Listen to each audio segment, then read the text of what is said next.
All right, so Rick Vito.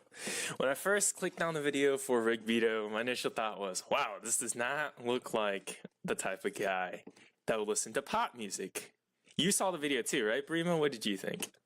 Yeah, I could see what you're saying. I could see what you're saying. Right, and then so it He's turns, just kind of an old man looking. yeah, I know, Doesn't look right? like he knows the Ariana Grande demographic. He doesn't fit that at all. Right. Speaking of that, that's what the video was about. So basically, he was talking about this new song by Ariana Grande, which I don't actually listen to her, so I forgot the name of the song, but he was very critical of something called the high top that was in the video. Now, I didn't know what the heck a high top even was when I first saw it, so I had to go Google that, right? And it turns out a high top is a specific part of the drum. It's like the brass part of the drum, which makes a very distinct sound, one which he compares to a cicada. And basically, his entire argument was that the high top used by Ariana Grande in her piece was basically way too loud, and it was taking away from the rest of the song. Obviously, him not liking it. Now, he played the song, like a short clip of the song, and I actually quite liked the song. What do you think, Brima? I'm not a fan of Ariana You're not Grande, a so fan I'm of her. probably All right, that's biased. understandable. All right. Very biased. I'm very biased towards it, so I did agree with Rick Beato in that All for that right, reason. I see. Well, I also have no music background. I know you play some instruments, unlike me, so I can definitely Yeah. see that. But at the end of the day, I thought it was okay. And then he actually pulled up more pieces. See, by Housey, or however you say her name, But and Post Malone. And he was saying how those both also had high tops in it. Now, he also said that Post Malone's high top was kind of loud as well. But he said it was better than Ariana Grande's. And overall, I think that the critical nature of what he was talking about, it just didn't really fit with what I was thinking of the songs, because I thought the songs were quite okay, right? And I think that leads me to the topic of saying that vlog style music reviews like that are not the best ways, sort of to make a specific argument in terms of music, because really, yeah, I don't think so, because of the nature that writing something, for example, you can explain what a high top is, right? And him having a YouTube channel, I'm sure he knows his demographic quite well. He knows that most of his demographic has a decent music background. And with that in mind, I'm just going to give him the benefit of the doubt. He probably just didn't feel the need to explain what a high top is. But to people like me, I'm like, what the heck is a high top? Like, what is that? And he was comparing it to cicada. So I was listening for a cicada in the song, and I obviously wasn't hearing it. And it basically just left me in the dark for the first half of the video until I decided to go look it up. And so even basically in written forms, if this was like an article or a blog instead, he could put a clip of the song in there, obviously, so people can actually hear it. But he can explain what the high top is, it being part of a drum. It would be a really short paragraph too, just to get the point across. And I feel like that's a lot more useful in conveying his idea, and it can better explain it, because at the end of the video, I did not understand why he hated the high top so much. Like, what do you think, Brima? Did you like the high top part of the music? Did you think it was too loud? well, if you're asking me about the hi hats, like in Post Malone's Wow, I thought it fits a little better because it just didn't sound as strong in it, Mhm. even though he did say it was also still very loud. But Ariana Grande, as soon as Beto played that cicada sound over it, that's all that was going through my head. Is just that one cicada sound. Right. Just I that think it one was cicada I sound. think it was quite exaggerated, but I definitely get what you're It saying. was exaggerated. It Yeah, was exaggerated. but that's also like the other side of the argument of the merit of having something recorded, is because like you can't do that in article form. Putting the cicada Yeah. sound over it just wouldn't work. But I guess that's part of the charm of it. I mean, me personally, um, I personally think that what Rick Beato did, um, wasn't exactly good. If his review was a written review, written a bit better with a bit more background, I definitely see it as being more effective. But that's not saying that the video format is necessarily bad, because I feel like video formats have benefits such as being easily an argument being more easily accepted. Because it depends when you write something down, it depends on how the reader reads it, and depending on how they read it, they might feel really repulsive about what you've written.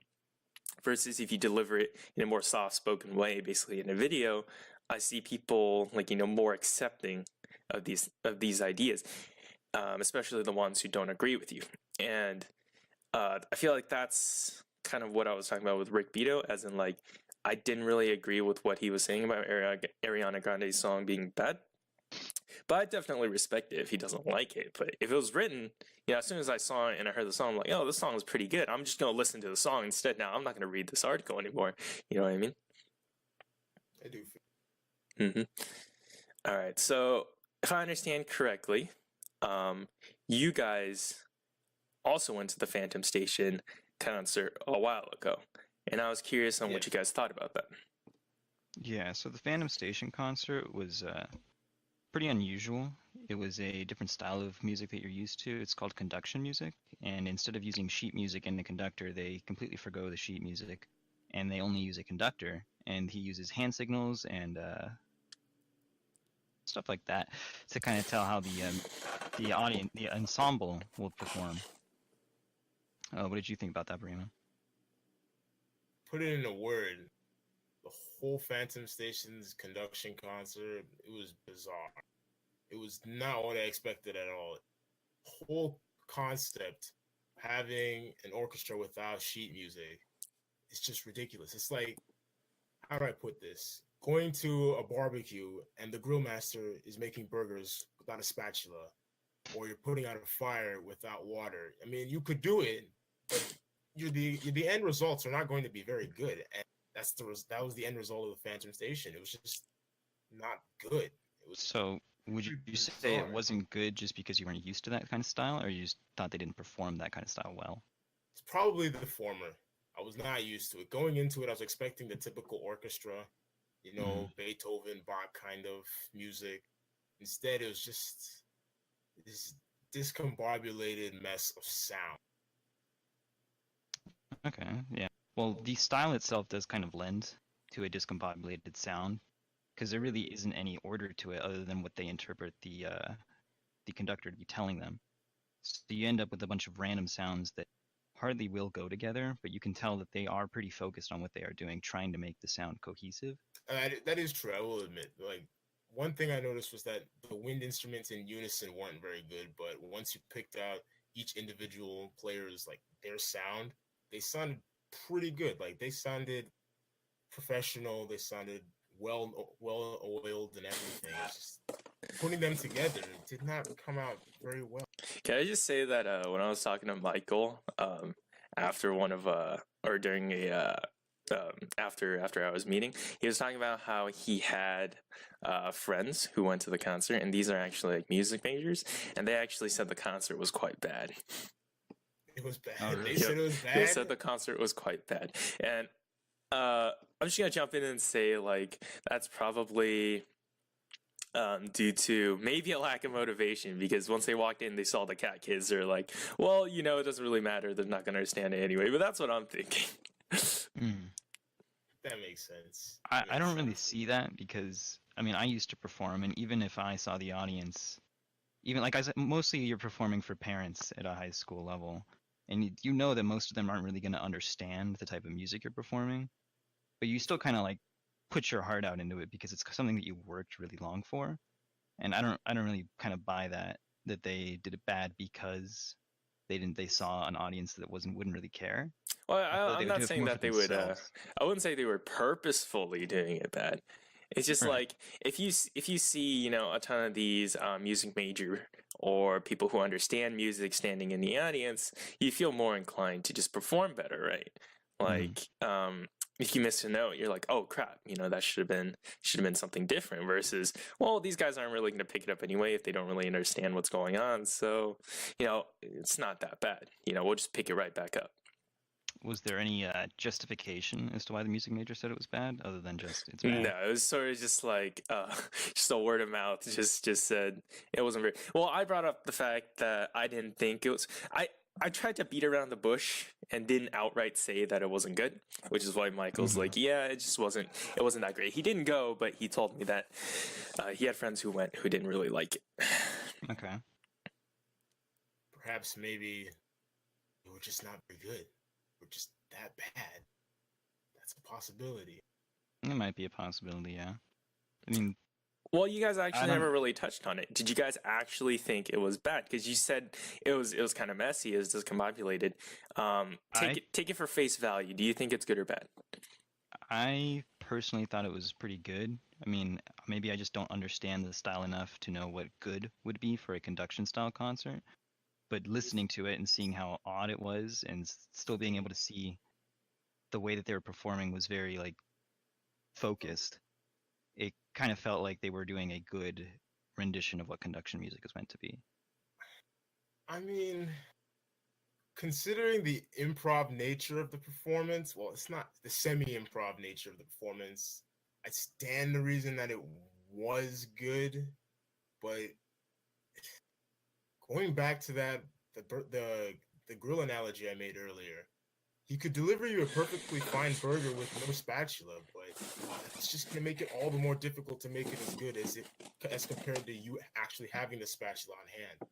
Not having the sheet music and not having the total unison made it just sound not as good as it could have been. So you saying it was like improv, right? Because I didn't actually pick up it was improv until later.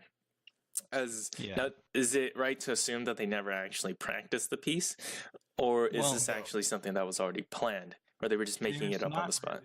A piece, perhaps. I don't know. I can't really tell if the conductor is doing the same hand movements they would in practice, or she's just making it up as she goes and how she feels.